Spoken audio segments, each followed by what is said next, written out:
Vous savez que cette relation vous détruit. Vos amis vous le disent. Votre famille s'inquiète. Et pourtant, chaque fois que vous décidez de partir, quelque chose vous ramène. Ce n'est pas un manque de volonté, ce n'est pas de la bêtise. C'est un mécanisme neurobiologique puissant qui porte un nom, le trauma bonding ou lien traumatique. Aujourd'hui, je vais vous expliquer exactement ce qui se passe dans votre cerveau et surtout comment commencer à vous en libérer. Le trauma bonding est un attachement émotionnel intense qui se forme entre une personne et son agresseur. Ce terme a été introduit par Patrick Carnes dans les années 1990. Ce n'est pas de l'amour au sens classique. C'est un lien qui se crée à travers l'alternance de maltraitance et de moments de tendresse. Plus l'écart entre les deux est grand, plus le lien devient fort. C'est contre-intuitif, mais c'est exactement comme ça que fonctionne votre cerveau. Voici ce qui se passe dans votre corps.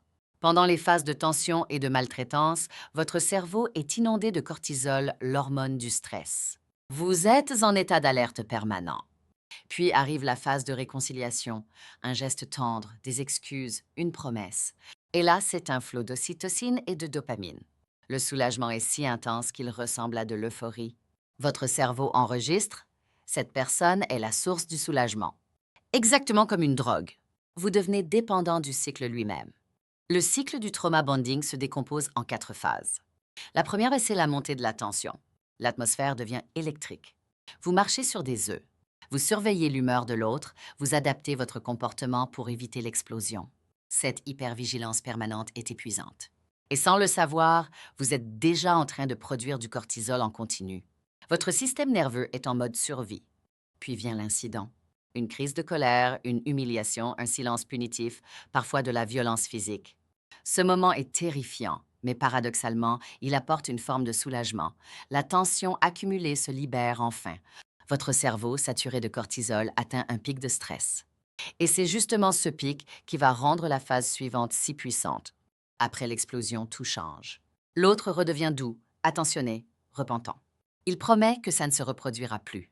Et votre cerveau, qui était au maximum du stress, reçoit soudainement une vague d'ocytocine et de dopamine. Le contraste est énorme.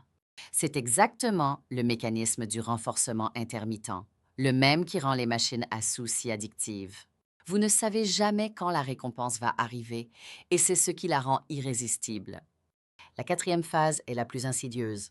Tout semble aller bien, vous vous dites que cette fois, c'est différent. Vous retrouvez espoir. Mais cette accalmie est temporaire. Progressivement, les micro-tensions réapparaissent et le cycle recommence. À chaque tour de boucle, le lien traumatique se renforce un peu plus. Votre seuil de tolérance augmente. Ce qui vous aurait fait fuir au début devient votre normalité. Comprendre pourquoi c'est si difficile de partir est essentiel pour arrêter de vous culpabiliser. Votre cerveau a littéralement recablé ses circuits de récompense autour de cette relation. Les neurosciences montrent que les zones cérébrales activées dans le trauma bonding sont les mêmes que celles de l'addiction aux substances. Partir, c'est comme arrêter une drogue. Il y a un sevrage réel avec de l'anxiété, des pensées obsessionnelles et une envie irrésistible de reprendre contact. La première étape pour briser le lien traumatique, c'est de le reconnaître pour ce qu'il est. En thérapie cognitive et comportementale, on appelle ça la psychoéducation.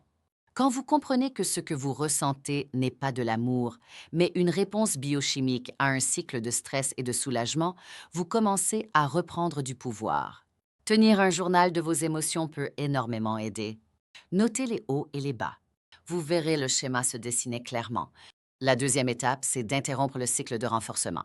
En TCC, on travaille sur l'exposition avec prévention de la réponse. Concrètement, cela signifie résister à l'envie de répondre quand l'autre vous recontacte après une crise. Chaque fois que vous résistez, le circuit de récompense s'affaiblit un peu. C'est douloureux au début, comme un sevrage, mais jour après jour, l'emprise diminue. Le no-contact, quand il est possible, est l'outil le plus puissant. La troisième étape consiste à reconstruire ce que la relation a érodé, votre estime de vous, vos limites, votre capacité à identifier vos besoins. La TCC propose des exercices concrets pour identifier et restructurer les pensées automatiques du type « je ne mérite pas mieux » ou « personne d'autre ne m'aimera ». Entourez-vous de personnes bienveillantes. Consultez un professionnel si possible. Et soyez patient avec vous-même. Guérir d'un trauma bonding prend du temps et chaque petit pas compte.